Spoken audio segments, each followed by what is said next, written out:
नमस्कार दोस्तों, welcome back to my channel जहां आपको मिलता है सिर्फ और सिर्फ एंटरटेनमेंट। और आज मैं लाया हूं पनिशर का 8 एपिसोड। तो यार, अब तक आपने देखा कि पनिशर ने अब डेयरडेविल से पंगा लिया है, लेकिन तभी वो डेयरडेविल को छोड़कर एरिस पर फोकस करने लगता है। लेकिन इसी बीच पनिशर को पता चलता है कि मरिया को अगर सिटाडेल के बाहर ले गए तो वो हमेशा के लिए मारी जाएगी।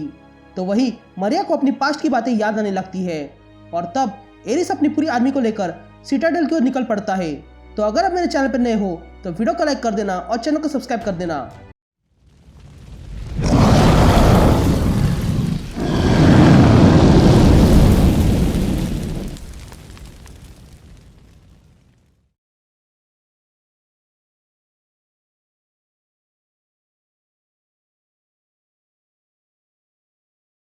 तो कहानी की शुरुआत में हम देखते हैं कि पनिशर मरिया और उसके बच्चे एक पार्क में आए हैं और ये सारी बातें मरिया काउंसिलर को बता रही है। तभी मरिया उस काउंसिलर से कहती है कि उसके बाद हम घर गए और उसके 2 हफ्ते बाद फ्रैंक ने कभी कभार मुझसे बात की होगी। तभी हम देखते हैं कि वहां पर फ्रैंक भी था और वो कहीं पर खोया हुआ था। तभी मरिया उस काउंसिलर से कहती है, देखा, ये अब भी खोया हुआ है। जिस पर वो काउंसिलर फ्रैंक से पूछती है कि इस पर तुम्हारा क्या ख्याल है, लेकिन फ्रैंक कुछ नहीं कहता है। फिर कहानी प्रेजेंट में आती है और हम देखते हैं कि पनिशर कुछ गुंडों को लाकर उन्हें मार डालता है। तभी वहां पर एक निंजा आता है और पनिशर से कहता है कि मालिक, मैं माफी चाहता हूँ आपको रोकने के लिए, लेकिन बाहर एक आर्मी आई है जो एरिस की है। तभी हम देखते हैं कि जंगल को जलाते हुए एरिस अपनी आर्मी के साथ आगे बढ़ रहा था। यहाँ उस निंजा की बात सुनकर प्रिस्टेस उस निंजा से कहती है कि ये इम्पॉसिबल है, यहाँ कोई नहीं आ सकता है जब तक कि उन्हें यहाँ का रास्ता पता ना हो। जिस पर वो निंजा कहता है कि एरिस ने हमारे एक निंजा को पकड़ा है और वो उसी निंजा को अपना कुत्ता बनाकर यहाँ ला रहा है। जिस पर प्रिस्टेस कहती है कि अगर ऐसा है तो हमारे निंजास को भेजो उस जंगल में और उन निंजास को मार डालो ताकि एरिस यहाँ तक ना पहुँचे। लेकिन तभी पनिशर प्रिस्टेस को रोकता है और कहता है कि एरिस को यहाँ आने दो। ये सुनते ही प्रिस्टेस पनिशर से कहती है कि आप अपने दुश्मनों को यहाँ क्यों ला रहे हो। जिस पर पनिशर कहता है कि वे लोग यहाँ ऑलमोस्ट आ चुके हैं, तो जल्दी से निंजास को तैयार करो। जिस पर प्रिस्टेस पनिशर से कहती है कि तुम बीस्ट के टेम्पल को खतरे में डाल रहे हो, जिसमें तुम्हारी वाइफ भी शामिल है। जिस पर पनिशर कहता है कि हाँ, ये मैं जानता हूँ, लेकिन फिर भी मैं ये रिस्क उठाना चाहता हूँ। तभी प्रिस्टेस पनिशर से कहती है कि एरिस ने पहले ही तुम्हारा डैगर तोड़ दिया है, वो डैगर जो बीस्ट का है, और उसी के साथ तुम्हें भी तोड़ के रख दिया था, तो तुम कैसे उसका सामना करोगे। जिस पर पनिशर कहता है कि मैं नहीं, हम रोकेंगे। तभी पनिशर उन लाए हुए प्रिजनर्स को आज़ाद कर देता है और प्रिस्टेस से कहता है कि इन सबको तलवार दे दो और अगर ये मुझे मार पाए तो ये लोग आज़ाद हो जाएंगे। ये कहते ही उन प्रिजनर्स को तलवार दी जाती है। तभी वे सारे प्रिजनर्स तलवार उठा लेते हैं और पनिशर पर अटैक करते हैं, लेकिन पनिशर एक एक करके उन लोगों को मार डालता है। तभी पनिशर उन लोगों की तलवार तोड़ देता है, लेकिन इसी बीच एक प्रिजनर पनिशर के पेट में तलवार घुसा देता है। ये देखकर वे सारे प्रिजनर्स रुक जाते हैं और तब पनिशर उन प्रिजनर्स के मुंह पर एक जोरदार पंच मारता है, इतना कि वो प्रिजनर का सर फट जाता है। तभी पनिशर बाकी सारे कैदियों को भी बहुत बुरी तरह से मारता है। तभी प्रिस्टेस देखती है कि पनिशर के अंदर से बीस्ट बाहर आने लगा था और ये देखकर प्रिस्टेस कहती है कि इतनी ताकत इस पंच में, ये एक और तोहफा है बीस्ट का। तभी पनिशर उन सारे प्रिजनर्स को मार डालता है और तब प्रिस्टेस पनिशर से कहती है कि तुमने 5 गिफ्ट में से the I, the fire, the marrow of beast और हीलिंग ब्रूड को हासिल किया है, लेकिन अब आपको सिर्फ एक गिफ्ट हासिल करना है, तो आप सही मायने में एरिस से लड़ सकते हो। तभी पनिशर अपने पेट से तलवार निकालता है और प्रिस्टेस से कहता है कि वो निंजास जिसकी फैमिली को तुमने मार डाला, उन्हें मेरे पास भेजो, मैं उन्हें अपना पर्सनल गार्ड बना दूंगा। जिस पर प्रिस्टेस कहती है कि हाँ, मैं उन्हें बुलाती हूँ, लेकिन उससे पहले।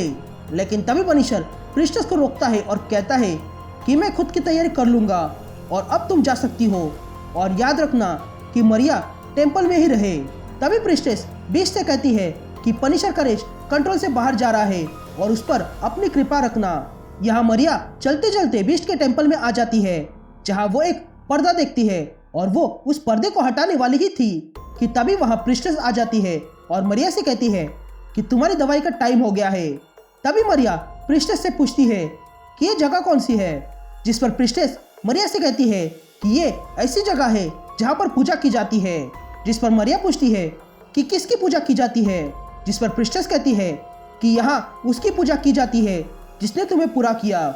जिस पर मरिया डर जाती है और कहती है, क्या मैं पूरी नहीं हूँ? जिस पर प्रिस्टेस कहती है कि तुम्हारा सोने का समय हो चुका है। तभी मरिया प्रिस्टेस से पूछती है कि मेरे बच्चे कहाँ पर है? जिस पर प्रिस्टेस कहती है कि वो अब नहीं है। लेकिन तभी मरिया कहती है कि मुझे अपने बच्चों को देखना है और मैं जानना चाहती हूँ कि उनके साथ क्या हुआ था और मुझे ये सब कुछ याद क्यों नहीं है। जिस पर प्रिस्टेस मरिया से कहती है कि तुम्हें तुम्हारे हस्बैंड से पूछना होगा। लेकिन तभी मरिया मुड़ती है और प्रिस्टेस से कहती है कि मैं तुमसे बात कर रही हूँ, तुम ही यहाँ की इंचार्ज हो। जिस पर प्रिस्टेस कहती है कि मैं यहाँ की सिर्फ एक सेविका हूँ। जिस पर मरिया प्रिस्टेस से कहती है कि मुझे पता नहीं है कि मैं यहाँ क्यों हूँ और तुम यहाँ क्या कर रही हो, लेकिन अगर तुम चाहती हो कि मैं अपनी फैमिली को भूल जाऊँ तो बेहतर होगा कि मुझे मार डालो। जिस पर प्रिस्टेस कहती है कि हम सबका एक ही मकसद है और हमें अपना किरदार निभाना होगा उस आदमी के लिए जिसे इसकी ज़रूरत है। जिस पर मरिया पूछती है कि ये आदमी कौन है।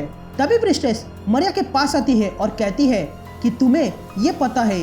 ये कहते ही प्रिस्टेस अपने मुंह से एक गैस निकालती है। तभी वो गैस मरिया को लगते ही मरिया पूछती है कि ये पनिशर कौन है और वो बेहोश हो जाती है। तभी प्रिस्टेस निंजा से कहती है कि इसे अपने कमरे में ले जाओ और ध्यान रखना कि वो वहीं रहे। यहाँ एरिस जंगल को जलाते हुए सिटाडेल के बहुत करीब आ चुका था और तब वो देखता है कि द हैंड का एक निंजा अभी तक जिंदा है।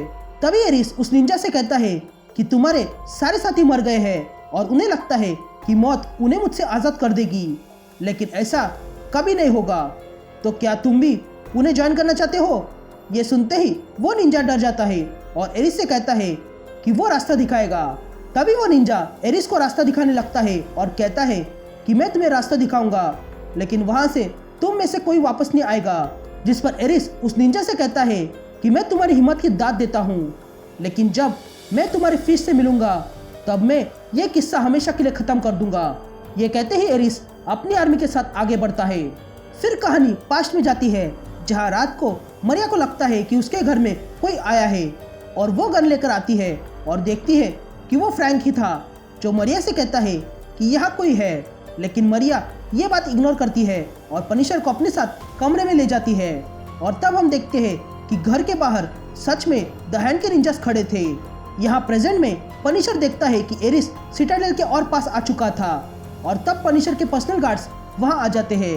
तभी पनिशर उस निंजास से कहता है कि तुम्हारी फैमिली को प्रिस्टेस ने मार दिया है और ये क्राइम कभी छुपाया नहीं जा सकता है, लेकिन आज तुम सब अपनी वफादारी दिखाओगे और उसके बदले मैं वादा करता हूँ कि ये सब खत्म होने के बाद मैं तुम्हारी फैमिली को फिर से जिंदा करूँगा और इसके लिए हमें प्रिस्टेस की ज़रूरत नहीं है और ना ही किसी गॉड की। हमें सिर्फ एक आदमी को मारना है और हमारे पास जो डैगर के पीसेस है हम उन्हें बुलेट्स में बदल देंगे। तुम चाहे जो भी मुझे बुला लो, लेकिन सिर्फ इतना बता दो कि क्या तुम मेरे साथ हो। ये सुनते ही सारे निंजास पनिशर के नाम से चिल्लाने लगते हैं।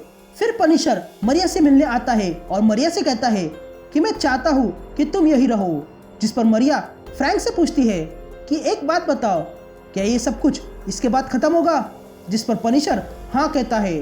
तभी मरिया कहती है कि अगर ऐसा है तो जाके ये सब कुछ खत्म कर दो। ये कहते ही हम देखते हैं कि पनिशर लड़ाई के लिए निकल पड़ता है और साथ ही हम देखते हैं कि मरिया एक गन लेकर सोई है। यहाँ प्रिस्टेस बीस्ट के पास आती है और कहती है कि पनिशर के साथ रहना। तो वही हम देखते हैं कि उस डैगर के बुलेट्स बनाए गए थे और पनिशर उन बुलेट्स को गन में लोड करता है। यहाँ वो निंजा एरिस को सिटाडेल के दरवाजे के पास लाता है। ये देखकर एरिस अपने एक हाथ से उस निंजा का सर कुचल देता है और उसे मार डालता है। तभी एरिस सिटाडेल के दरवाजे के पास खड़ा रह जाता है और कहता है कि पनिशर देखो, मैं आ गया हूँ आज ये सब कुछ खत्म करने। ये कहते ही एरिस अपने टैंक्स को आगे बढ़ाता है और दरवाजा तोड़ने लगता है, लेकिन तभी वो टैंक्स ब्लास्ट हो जाते हैं और तब सिटाडेल का डोर खुल जाता है और उसमें से पनिशर बाहर आता है अपनी आर्मी के साथ। और अब पनिशर के अंदर बीस्ट जाग चुका था और इसी के साथ ये कहानी यही कंटिन्यू हो जाती है।